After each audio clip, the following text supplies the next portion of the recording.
أعوذ بالله من الشيطان الرجيم بسم الله الرحمن الرحيم ගරුතර ස්වාමින් වහන්සේලාගෙන් අවසරයි කුරුකල්තුමනි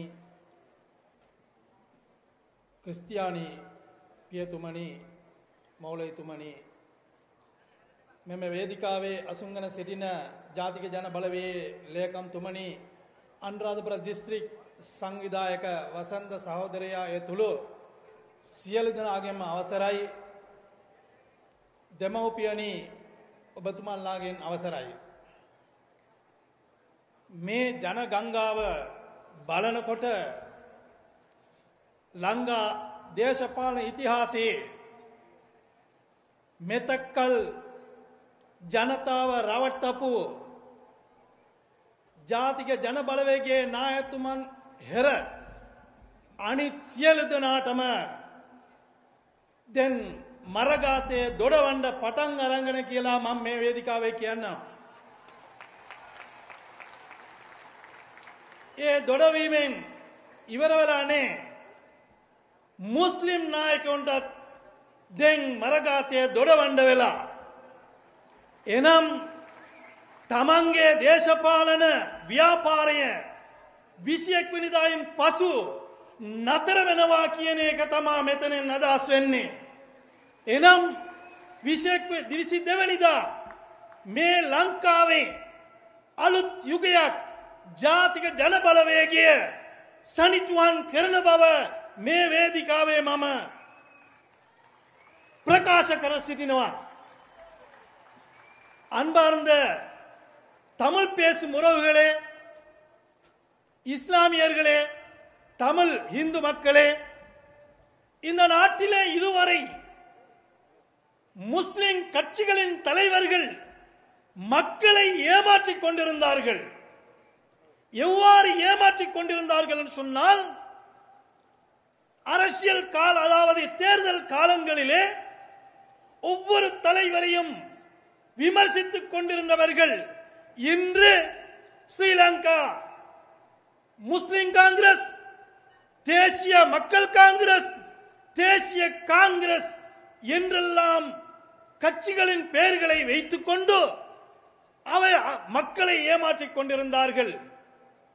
நேற்று வரை காத்தான்குடியிலே இருக்கக்கூடிய சகோதரர் ஹிஸ்புல்லா அவர்கள் முஸ்லிம் காங்கிரஸ் தலைவரை பார்த்து பச்சை சால்வை போத்திய புழுகன் என்று சொன்னார். அதற்கு பதிலடியாக முஸ்லிம் காங்கிரஸ் தலைவர் சகோதரர் ஹிஸ்புல்லாவை அவரும் புழுகன் என்று சொன்னார். இப்பொழுது இருவரும் ஒரே மேடையிலே, இரு புழுகர்களும் ஒரே மேடையிலே ஏறி தேசிய மக்கள் சக்தியை பொய்யான பிரச்சாரங்களை கொண்டு அவர்கள் இன்று தேசிய மக்கள் சக்திக்கு எதிராக செயல்பட்டுக் கொண்டிருக்கின்றார்கள். இவர்களை இன்னமும் இந்த முஸ்லிம் சமூகம் நம்ப வேண்டுமா? இந்த பொய்யான வாக்குறுதிகளை நம்ப வேண்டுமா? அங்கே ஒரு மேடையிலே முஸ்லிம் காங்கிரஸ் தலைவர் அகில இலங்கை மக்கள் காங்கிரஸ் தலைவரை ரிஷாட் பதியினை பார்த்து அவருடைய அமைச்சிலே இவ்வாறு இவர் கலவரத்துக் கொண்டிருக்கின்றார் என்று பகிரங்கமாக பேசுகின்றார். முஸ்லிம் காங்கிரஸ் தலைவரை பார்த்து ரிஷாட் பதியுதீன் ஹக்கீம் என்பவர் எங்கேயோ அவருடைய அமைச்சிலே கலவரத்துக் கொண்டிருக்கின்றார். இவ்வாறான பொய்களை கூறியவர்கள் இன்று ஒரே மேடையிலே ஏறி இவ்வாறான நேர்மையான எந்தவித எதிர்பார்ப்புமற்ற இதோ வந்திருக்கக்கூடிய மக்கள் எந்த சாப்பாட்டு பார்சல்களுக்கோ, எந்த பணத்துக்கோ, எந்த மதுபோத்தல்களுக்கோ இல்லாமல் சுயேட்சையாக வந்திருக்கின்றார்கள் என்பதை இந்த இடத்திலே கூறிக்கொள்ள விரும்புகின்றேன். එනම් මේ ජනතාව කවදාවත් බත් පැකට්ටුවට හෝ අරක්කු බෝතලයකට මොනවාරි වරප්‍රසාදවලට ආපු ජනතාවක් නොවේ කියන එක මම මෙතනින් ප්‍රකාශ කරමි.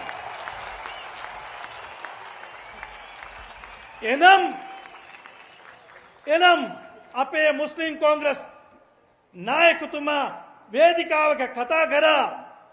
දැන් සජිත්ගේ බස් එකද මම ඩ්‍රයිවිං කරගෙන පටන් ගත්තා දුවන්න. සීට් එක තියෙනවා. ඔබතුමන්ලත් ඇවිල්ලා නගින්න ෆුට්බෝඩ් එක නැග්ගොත් මම වේගයෙන් ගිහිල්ලා සජිත් දිනවපු ගමන් බ්‍රේක් එකක් ගහනවා. ඒ බ්‍රේක් එකෙන් ෆුට්බෝඩ් එකේ හිටපු අය විසි වෙලා වැටෙන්න මම බ්‍රේක් එකක් ගහනවා කියලා. නමුත් අපි කියනවා දැන් ලෑස්ති ජාතික ජනබලවේගයේ බස් එක පිටත් වුණා. ඔක්කොමලා නගින්න ෆුට්බෝඩ් එකෙන් නගින්න මුස්ලිම් දෙමළ සියලු දෙනාම නගින්න. අපි දිනවපු ගමන් බ්‍රේක් එක ගහන්නේ වටන්නේ ඔබව ආරක්ෂා කරනවා. මුස්ලිම් දෙමළ සියලු දෙනාම මේ රජය යටතේ ආරක්ෂා කරනවා.